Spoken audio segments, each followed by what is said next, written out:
मेरे प्यारे दोस्तों, नो पॉलिटिक्स प्लीज में आपका स्वागत है।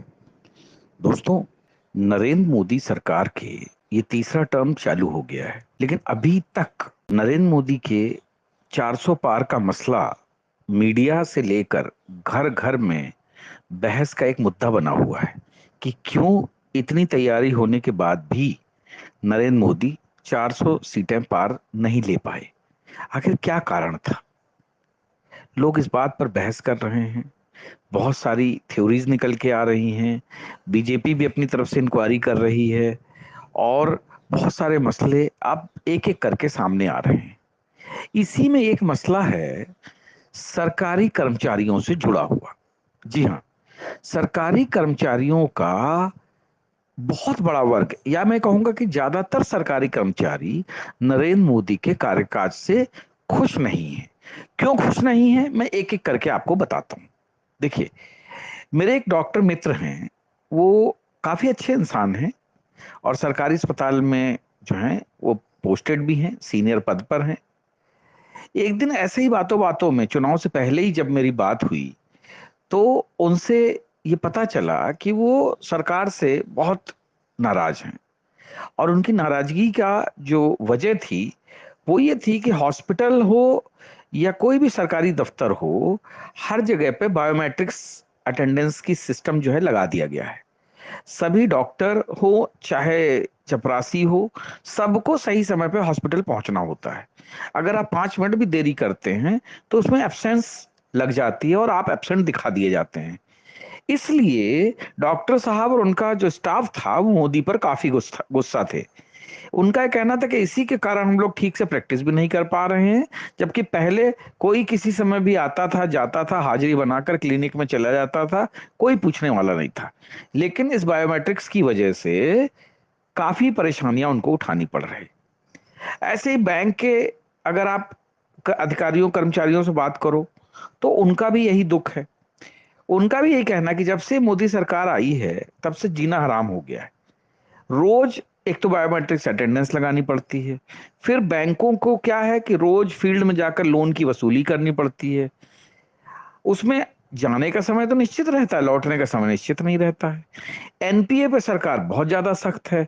हर हफ्ते बैंक के अधिकारियों को रिपोर्ट देनी पड़ती है और हर हफ्ते हर एक ब्रांच को ये रिपोर्ट देनी पड़ती है कि उनकी ब्रांच ने कितनी रिकवरी की है।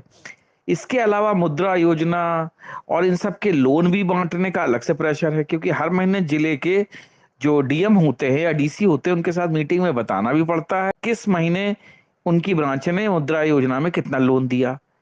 तो इस तरह से बैंकिंग जो सेक्टर है उसके कर्मचारी भी, वो भी बहुत परेशान है इसी सिस्टम से।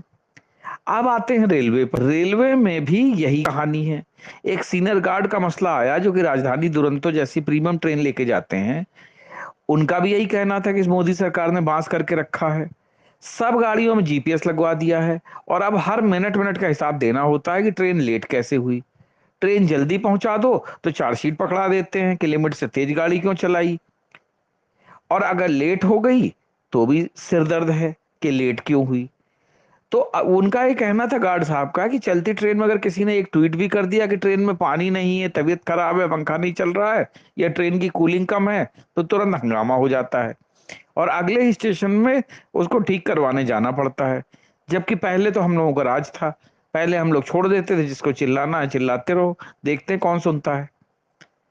तो इसी तरीके से टीचर्स हैं, हाईवे, एम्बुलेंस, सभी कर्मचारी जो सरकारी हैं वो सरकार से नाखुश हैं।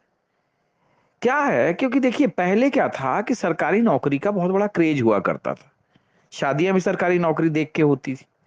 अब वो क्रेज धीरे धीरे कम होता जा रहा है, क्योंकि पहले सरकारी नौकरी को स्टेबल नौकरी माना जाता था।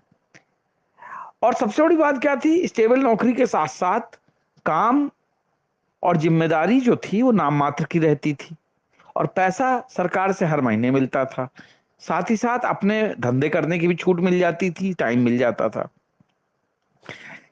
अब क्या होता है कि सरकारी नौकरी में प्राइवेट नौकरी से ज्यादा सख्ती हो गई है, अटेंडेंस हो गई है, बाहर निकलने का समय नहीं मिलता है, घूस खाने का मौका नहीं मिलता है। इसीलिए जो लोग पढ़ लिख के sale tax, income tax, BDO, CO type की जो सरकारी नौकरी ढूंढते थे, उनका यही था कि भाई काम तो कुछ है नहीं, रुतबा तो पूरा 100% रहता था।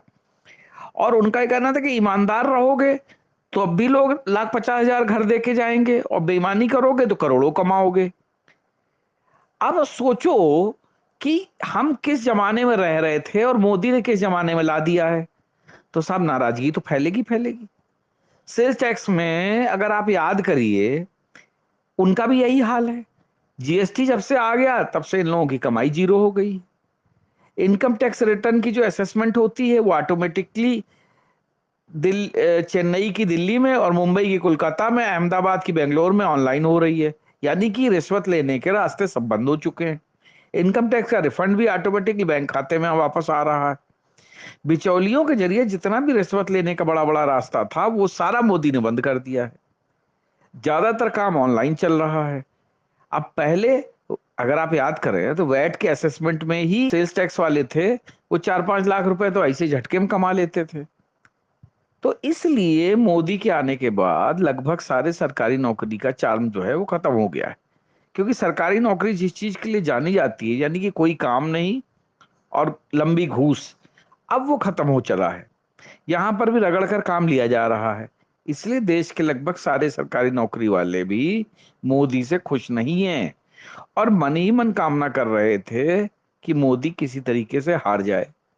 क्योंकि उसका चक्कर क्या है कि हमारे देश में कांग्रेस जब से सत्ता में थी, आजाद होने के बाद से, तब से पूरा भ्रष्टाचार फैला रखा था। खाओ और खाने दो शासन की नीति थी। और सरकारी नौकरी को तो उन्होंने घूस का एक अड्डा बना दिया था, और हर सरकारी नौकर घूस लेना अपना जन्मसिद्ध अधिकार समझता था। और जब से मोदी सरकार ने इस पर डंडा चलाया है, तो ये सारे के सारे जो हैं मोदी के दुश्मन हो गए हैं। मतलब आप जो है देश में अगर आप सोचिए कि जो एक पूरा का पूरा इन लोगों ने सिस्टम हैक कर रखा था, वो अब धीरे धीरे करके खत्म हो रहा है।